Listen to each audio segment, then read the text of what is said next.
ಹೊಳೆಯಪ್ಪ ಊಟಕ್ನೂರು, ಕರ್ನಾಟಕ ರಾಜ್ಯ ರೈತ ಸಂಘ ಹಾಗೂ ಹಸಿರು ಸೇನೆ ತಾಲೂಕು ಅಧ್ಯಕ್ಷರು ಮಾಲಿ. ಸರ್, ಈಗ ಒಂದು ವಾರದಿಂದ ನಾವು ನಟರಾಜ್ ವಿರುದ್ಧ ನಾವು ಏನು ಹೋರಾಟ ಮಾಡ್ತಿದ್ವಿ, ಅವರು ಅವ್ಯವಹಾರವನ್ನು ಸಂಪೂರ್ಣವಾಗಿ ಮುಚ್ಚಾಕುವಂಥ ಪ್ರಯತ್ನ ಮಾಡ್ತಿದ್ದಾರೆ. ನೋಡಿ ಸ್ವಾಮಿ, ಮೊನ್ನೆ ದಸರಾ ದಿನ ಇಲ್ಲಿಂದ ನಾಗಪುರಕ್ಕೆ ಮಹಾರಾಷ್ಟ್ರಕ್ಕೆ ಹೋಗುವಂಥ ಯಾತ್ರಿಗಳನ್ನು ಸಂಪೂರ್ಣವಾಗಿ 11 ಗಂಟೆಗೆ ಕರ್ಕೊಂಡು ಹೋಗಿಸಿ ಸಿರಿವಾರದಲ್ಲಿ ಇರಿಸಿ ಅವ್ರನ್ನ ಮಹಿಳೆಯರನ್ನ ಬಸ್ಸನ್ನ ಕರೆಸಿ ಬಸ್ನಾಗ ಅವ್ರನ್ನ ಕೂಡಿಸಿ ಅವ್ರನ್ನ ಇಳಿಸಿ ಕೇಸಿ ಆ ಹಣವನ್ನು ಕೊಳ್ಳೆ ಹೊಡಿತಾರೆ. ಒಬ್ಬರ ಯಾತ್ರೆಗೆ 2500 ರೂಪಾಯಿ ಕೊಡ್ಬೇಕು ಇಲ್ಲಿಂದ ಮಹಾರಾಷ್ಟ್ರಕ್ಕೆ ಹೋಗಬೇಕಾದ್ರೆ. ಅದನ್ನ ಏನು ಮಾಡಿನ ಸಂಪೂರ್ಣವಾಗಿ ಮಹಿಳೆಯರನ್ನ ಬಸ್ಸನ್ನ ವಾಪಸ್ ಹಿಂದಕ್ಕೆ ಕಳಿಸಿ ಆ ಹಣವನ್ನು ಲೂಟಿ ಮಾಡ್ತಾನೆ ಹಾಗೂ ಮತ್ತೆ ಆಮೇಲೆ ಮಹಿಳೆಯರನ್ನ ಊರಿಗೆ ಕಳಿಸ್ತಾನೆ. ಹಾಗಾಗಿ ಅವ್ರ ವಿರುದ್ಧ ನಾವು ಗಂಭೀರ ಆರೋಪ ಮಾಡ್ತಿದ್ವಿ. ಅದನ್ನು ಸಂಪೂರ್ಣವಾಗಿ ತನಿಖೆ ಮಾಡಬೇಕು.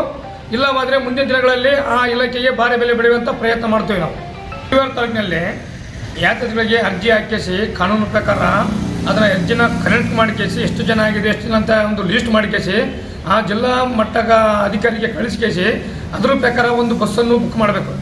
ಆದರೆ VRL ಬಸ್ಸನ್ನು ಸ್ಲೀಪರ್ ಕೋಚನ್ನು ಶ್ರೀವಾರಕ್ಕೆ ಕರೆಸಿ ಮಹಿಳೆಯರು 11 ಗಂಟೆಯಿಂದ ನೀರು ಕೂಳು ಇಲ್ಲದೆ ಅಲ್ಲಿ ಕುಂತ್ಕೊಂಡು ಮಧ್ಯರಾತ್ರಿ 11 ಗಂಟೆ ಆದರೂ ಸಹ ಅವರನ್ನು ಒಳ್ಳೆ ಮನೆಗೆ ಕಳಿಸ್ತಾರೆ. ಆ ಹಣವನ್ನು ಕೊಳ್ಳೆ ಹೊಡೆದು ಹಂಗಾಗಿ ಸಂಪೂರ್ಣವಾಗಿ ಅದನ್ನು ತನಿಖೆ ಮಾಡಬೇಕು. ಆ ಹಣವನ್ನು ಒಳ್ಳೆ ಮತ್ತೆ ಆಮೇಲೆ ಸರ್ಕಾರ ಬೊಗ್ಗಸಕ್ಕೆ ಒಳ್ಳೆ ತುಂಬಬೇಕೆಂದು ನಮ್ಮ ವಾದ ಇರುತ್ತದೆ. ಇದಕ್ಕೆಲ್ಲ ಕಾರಣವಾಗಿರುವ ನಟರಾಜ್ ಸಮಾಜ ಕಲ್ಯಾಣ ಇಲಾಖೆಯ ಅಧಿಕಾರಿ ಅವರು FTC ಅವರು ಫೆಬ್ರವರಿ ಬರೀ 3 ತಿಂಗಳಿರಬೇಕು. ಇವರು ಬಂದ ಕೇಸಿ 3 ರಿಂದ 4 ವರ್ಷ ನಡೀತಿದ್ದಾವೆ. ಇವರಿಗೆ ರಾಜಕೀಯ ಕುಮ್ಮಕ್ಕಿಂದ ಇವರಿದ್ದಾರೆ. ಇದು ಸರ್ಕಾರವ ಹಣವನ್ನು ಕೊಳ್ಳೆ ಹೊಡೆಯೋದಕ್ಕೆ ಬಂದಿದ್ದಾರೆ. ಯಾರು? ನಟರಾಜ್ ಅವರು. ಸಂಪೂರ್ಣವಾಗಿ ತನಿಖೆ ಆಗಬೇಕು. ಅವ್ರ ವಿರುದ್ಧ ಆ್ಯಕ್ಷನ್ ಆಗಬೇಕು. ಅವ್ರನ್ನ ಕೇಸ್ ಮಾಡಿ ಜೈಲಿಗೆ ಹಾಕಬೇಕಂದು ನಮ್ಮ ವಾದ ಸರ್.